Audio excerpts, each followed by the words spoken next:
Et je voulais finir cette petite intervention sur quels sont les dons et les charismes que nous donne le Saint-Esprit. Alors on peut voir dans la première lettre aux Corinthiens, au chapitre 12, à partir du verset 4, eh bien, Saint Paul nous décrit quels sont les charismes et les dons que nous donne le Saint-Esprit. Il nous rappelle que le Saint-Esprit est bien un, mais qu'il a plein de cadeaux différents à donner et qu'il les donne. En fait, il distribue un petit peu ses dons, ses grâces, ses cadeaux en fonction des personnes.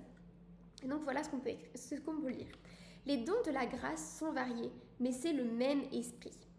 Les services sont variés, mais c'est le même Seigneur. Les activités sont variées, mais c'est le même Dieu qui agit en tout et en tous. À chacun est donnée la manifestation de l'esprit en vue du bien. Donc tous les dons que Dieu nous donne, tous les charismes, ce sont en vue du bien. C'est toujours le même Seigneur, même s'il y a une pluralité, peut-être même infinie, de dons et de charismes qui sont donnés. Et donc là, Saint Paul nous donne un aperçu du style de dons et de charismes que l'Esprit Saint nous donne. À celui-ci est donnée par l'Esprit une parole de sagesse, à un autre une parole de connaissance selon le même esprit. Donc, le Saint-Esprit vient nous donner des paroles, il vient nous donner sa sagesse, sa connaissance, son intelligence, qui nous permet de savoir des choses qu'on n'aurait pas dû savoir normalement, qui nous donne vraiment accès à des connaissances intérieures profondes. Ce serait un petit peu le noumen de Kant, quoi, cette boîte noire qu'on ne peut jamais comprendre, qu'on ne peut jamais... dont on ne peut rien dire, mais dont on a accès juste au phénomène, donc en fait à l'extérieur de la chose. Et bien le Saint-Esprit nous donne des connaissances sur des choses que nous ne pourrions jamais, sur des choses que normalement nous ne pourrions pas avoir, mais il nous permet vraiment de connaître les choses en profondeur.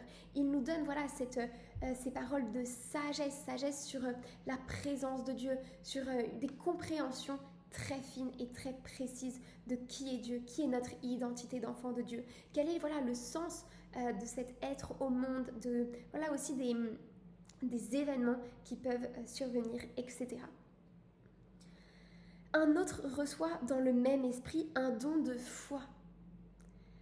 Un autre encore dans l'unique esprit des dons de guérison. Donc il y en a qui vont réussir à avoir une foi ferme et par leur parole, ils vont redonner la foi aux autres. Il y en a par leur présence, ils vont vraiment transmettre des guérisons à tous les malades. À un autre est donné d'opérer des miracles, à un autre de prophétiser, à un autre de discerner les inspirations, à l'un de parler diverses langues mystérieuses, à l'autre de les interpréter. Mais celui qui agit en tout cela, c'est l'unique et même esprit. Il distribue ses dons comme il veut à chacun en particulier.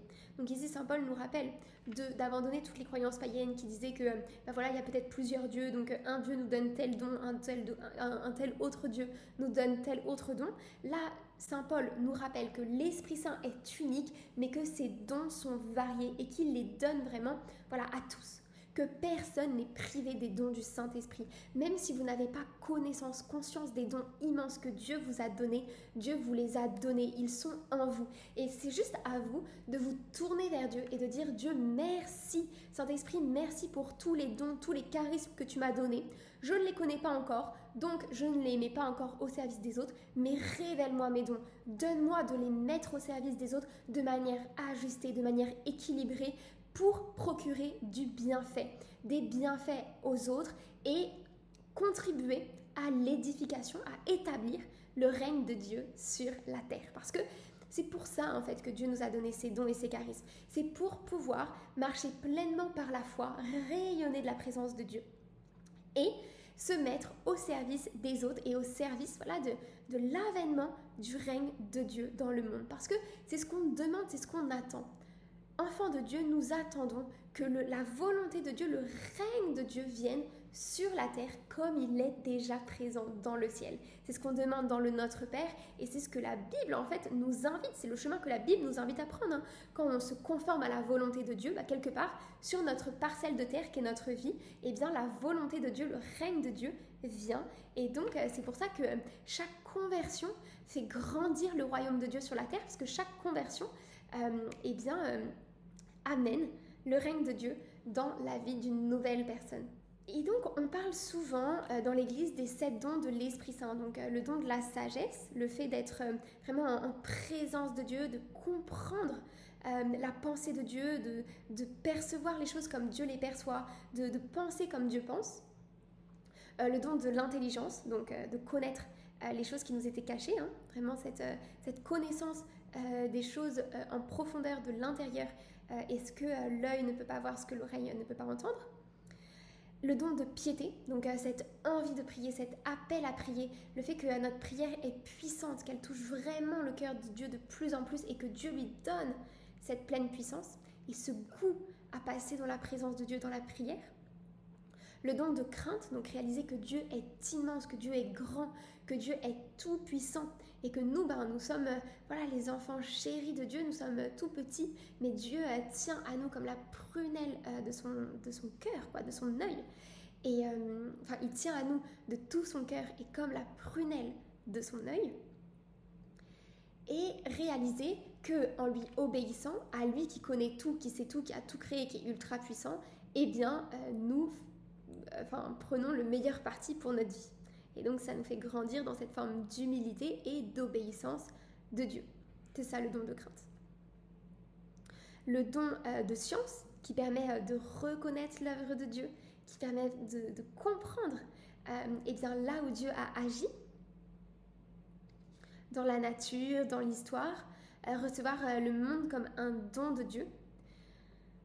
Et le don de force.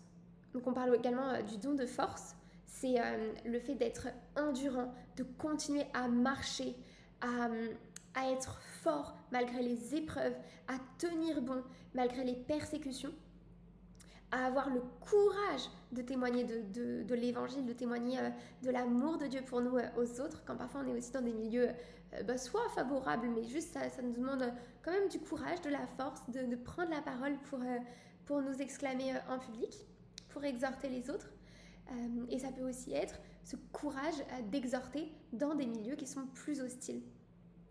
La puissance de tenir, d'aller de l'avant.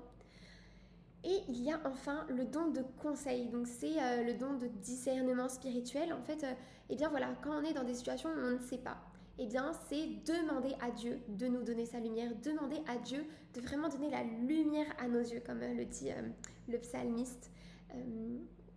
C'est vraiment, demander quel est l'avis de Dieu dans cette situation, qu'est-ce que Dieu veut que nous fassions, quel chemin Dieu veut que nous prenions.